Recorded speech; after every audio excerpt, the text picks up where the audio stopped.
In the United States, many politicians, both conservative and Democratic, have said no to calls for ceasefire in Gaza, and now they're labeling these calls for peace as Chinese and Russian propaganda. Nancy Pelosi, a U.S. politician and former Speaker of the House, recently told protesters asking for a ceasefire in Gaza to go back to China, where she claimed the protesters' headquarters are. Most of your constituents want stop the genocide, stop the Holocaust. The Democrats want the ceasefire. The Democrats want the ceasefire.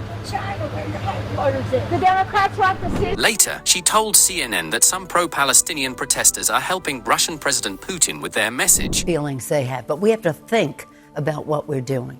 And what we have to do is try to stop the suffering in Gaza. This is women and children, people who don't have a place to go. So let's address that. But for them to call for a ceasefire is Mr. Putin's message. Mr. Putin's message. Make no mistake, this is directly connected to what he would like to see. Same thing with Ukraine. It's about Putin's message. I think some of these protesters are spontaneous and organic and sincere. Some, I think, are connected to Russia, and I say that having looked at this for a long time now, as you know. You think some of these protests are Russian plants?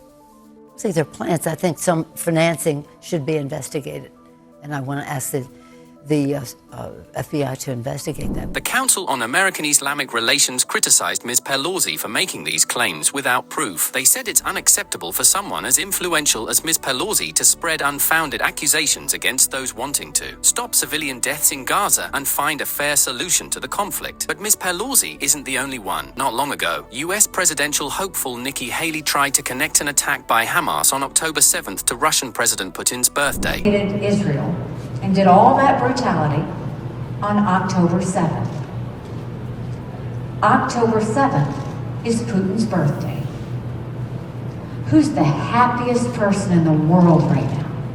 Putin. Why? Because the U.S. and the West took all their eyes off of Ukraine, and what did we do? Started looking at Israel. Did Putin call Netanyahu? Nope, not for 10 days. You know who he did call? Hamas. They came the next day and they held hands and said they were friends.